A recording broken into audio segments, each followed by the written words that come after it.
नमस्कार साथियों, मेरा नाम है नितिन और आप देख रहे हैं मेरा यूट्यूब चैनल बहुजन क्रांति स्टेटस। तो साथियों, आज मध्य प्रदेश में आज़ाद समाज पार्टी के राष्ट्रीय अध्यक्ष और Bhim army chief advocate Chandrashekhar Azad ji ने मध्य प्रदेश में उनकी पार्टी से समर्थित प्रत्याशियों के समर्थन में आज कई रैलियों को संबोधित किया और वह मध्य प्रदेश की कई विधानसभाओं में आज रैलियां करने गए अपने पार्टी से समर्थित प्रत्याशियों के लिए। और उन्होंने अपने ट्विटर अकाउंट पर एक ट्वीट किया है जिसमें उन्होंने लिखा है कि आज मध्य प्रदेश की डबरा, दतिया, सेवड़ा, भीतरवार विधानसभाओं में प्रत्याशियों के लिए चुनाव प्रचार कर सम्मानित जनता से आज़ाद समाज पार्टी काशीराम के प्रत्याशियों को अमूल्य वोट देने की अपील की। तो ये जानकारी चंद्रशेखर जी ने अपने ट्विटर अकाउंट पर शेयर की है और आइए आपको सुनाते हैं कि चंद्रशेखर आज़ाद जी ने आज हुई इन रैलियों में क्या कहा है।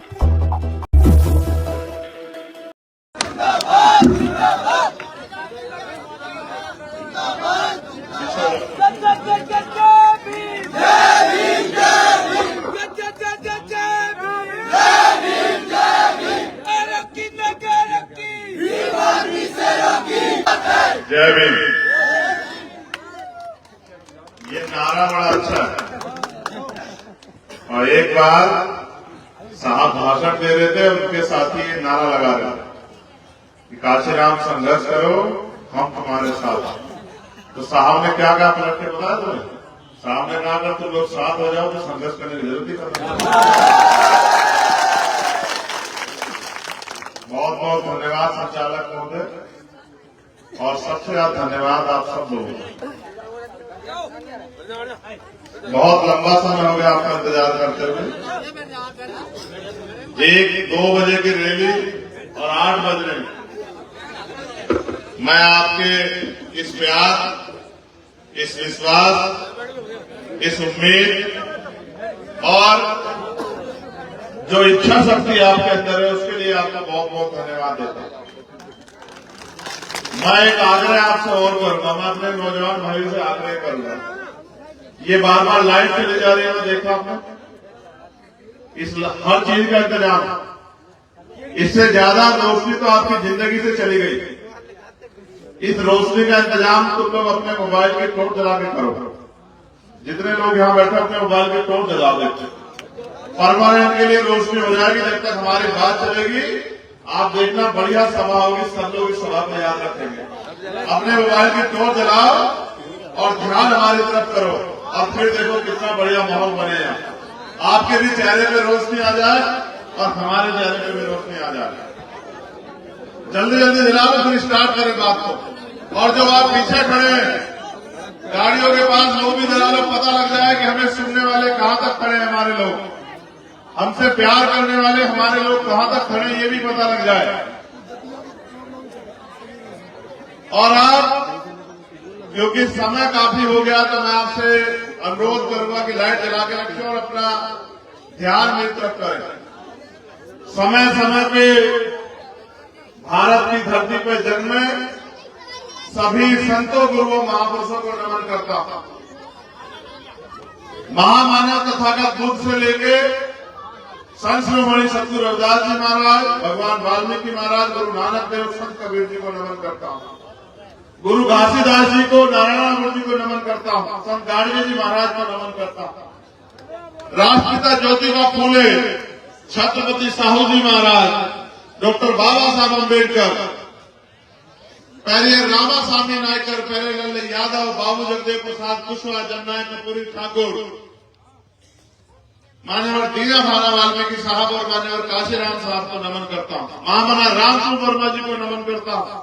चौधरी चरण सिंह जी को, सर छोटूराम जी को नमन करता हूं। कोतवाल धन सिंह गुर्जर जी को, विजय सिंह पथिक जी को नमन करता हूं।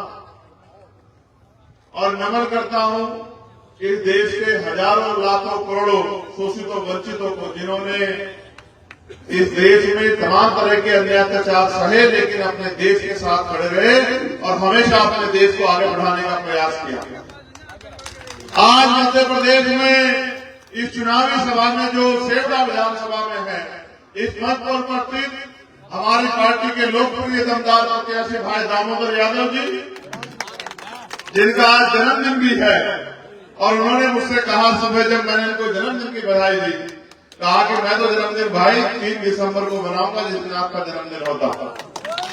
मैं ये समझ गया कि 3 दिसंबर को मनाने का मतलब ये है कि इनको पूरा विश्वास हो गया है कि 3 दिसंबर को परिणाम आएंगे और सेवड़ा की महान जनता इनको आशीर्वाद देके भेजेगी, और 3 तारीख को परिणाम वाले दिन इनके मन में जो टीस है आपकी आवाज सड़कों के अलावा सदन में उठाने की, वो भी पूरी हो जाएगी। ऐसा भी पूरा भरोसा जो है मुझे सेवड़ा की जनता और यहाँ के भीम आर्मी आजाद समाज पार्टी और किसान खमेरों के ऊपर है।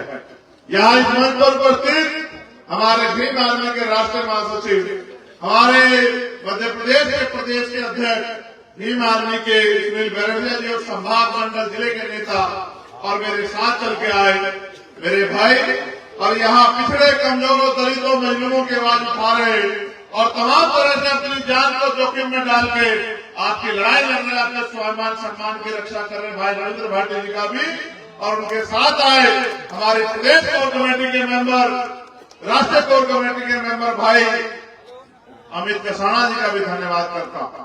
सम्मानित साथियों, मैंने अपने प्रतिनिधि के रूप में भाई कमल सिंह वालिया जो हमारे राष्ट्रीय महासचिव में उनसे आग्रह किया है कि अब अपना ज्यादा समय सेवड़ा विधानसभा में देना, और सेवड़ा विधानसभा में जीतने में प्रत्याशी को रोकने के लिए जो गलत प्रयास किए जा रहे हैं, जो झूठी बातें फैलाई जा रही है, उस झूठ को बेनकाब करके और मध्य प्रदेश में पहली रोशनी की किरण आजाद समाज पार्टी भीम आर्मी का झंडा भोपाल में बुलंद करने के लिए भाई दामोदर यादव जी की मदद कराने का काम करना। और मुझे विश्वास है कि जो काम मुझसे अधूरा रह जाएगा, जो काम भाटी जी से अधूरा रह जाएगा, जो काम अमित जी से अधूरा रह जाएगा, उस मेरी गैर मौजूदगी में उस काम को भाई कमल जी यहाँ करने का काम करेंगे, और गांव गांव गली गली ढाणी ढाणी जाके आपको जागरूक करने का काम करेंगे। सम्मानित मेरे साथियों, इस रोशनी का इंतजाम तो आपने कर लिया, लेकिन मैं अपने समाज से पूछना चाहता हूं, अपने दलित पिछड़े आदिवासी समाज से, अपने अल्पसंख्यक समाज से, जैन सिख बौद्ध ईसाई मुसलमान से, पाल प्रजापति कश्यप रावत मीणा समाज से, जाटा वाल्मीकि पासी धोबी अपने समाज से, कि अगर ना हो देश में लोकतंत्र और संविधान, अगर ना हो लोकतंत्र तो आपकी बस्तियों में कोई ना आए, आपसे कोई चाचा ताऊ आपको ना कहे, आपके पैर कोई ना छुए, आपके दरवाजे पे कोई ना आए, और अगर ना हो देश में संविधान तो आपके बच्चे कभी डॉक्टर इंजीनियर IAS IPS ना बन पाए, आगे ना बढ़ पाए, विधानसभा में ना जाए, लोकसभा में ना जा पाए, गांव के सरपंच ना बन पाए। आपको इतिहास अगर याद हो, मैं तो हमेशा इतिहास की बात करता हूं, क्योंकि बाबा साहब अम्बेडकर कहा करते थे कि इतिहास, जिस समाज को अपना इतिहास नहीं पता वो कभी भी अपने भविष्य का निर्माण नहीं कर सकता। इतिहास याद करो, आजादी से पहले न आपको संपत्ति रखने का अधिकार था, न अच्छे कपड़े पहनने का अधिकार था, न मकान बनाने का अधिकार था, न रोजगार करने का अधिकार था, न दिन के उजाले में निकलने का अधिकार था, न आपको फसल उगाने का अधिकार था। आपको राजा महाराजाओं के हिसाब से चलना पड़ता था। राजा महाराजाओं के जाने के बाद अंग्रेजों ने देश में राज किया। अंग्रेज क्या करते थे, लोग क्या करेंगे, अंग्रेज फिर भी न्याय के लिए थे, उन्होंने फिर भी कमजोर शोषितों को पढ़ने का अधिकार दिया। उन्होंने तमाम तरह की कुप्रथाएं थी जो आपके ऊपर लागू की गई, सती प्रथा, विधवा विवाह, बाल विवाह और तमाम तरह की प्रथाएं, उनको रोकने का काम किया, क्योंकि अंग्रेज फिर भी न्याय के लिए थे। अंग्रेज फिर भी चाहते थे कि सब लोग आगे बढ़े। लेकिन आप सोचो कि अगर आपके बीच के लोगों ने अपने सुख दुख, अपने सुख सुविधाएं त्याग करके आपके लिए लड़ाई नहीं लड़ी होती, क्या आपके पास अधिकार होते? क्या आपके बच्चों को आगे कुर्सी बैठने देता?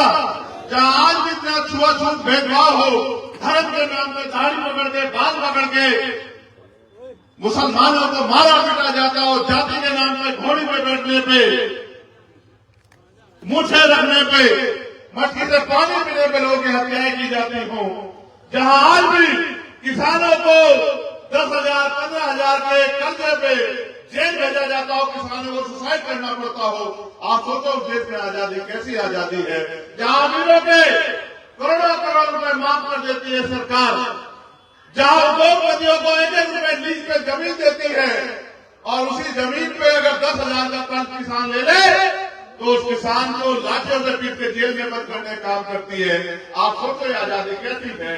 आजादी असल तब होगी जब आपको सस्ती शिक्षा मिलेगी, मुफ्त के साथ साथ सस्ती शिक्षा, कि आपका बेटा भी डॉक्टर, इंजीनियर, IAS, IPS बन सके, आपका बेटा भी जज, वकील बन सके, आपका बेटा भी यहाँ और विदेश में रहकर पढ़ाई कर सके और आपको भी वो सुलभ इलाज मिलेगा कि अगर कोई भी बीमारी हो जाए तो आप भी अपने जेब के पैसों में अपना इलाज करा लो, आपके परिवार का कोई व्यक्ति न चला जाए।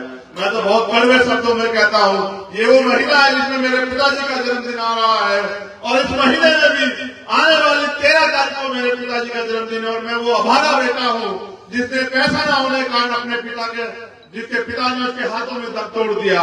अगर मैं पैसे वाला होता तो मेरे पिता जिंदा होते। आप ये सोचो अपने दिल पे हाथ रख के, एक पिता को खोने का दर्द कैसा।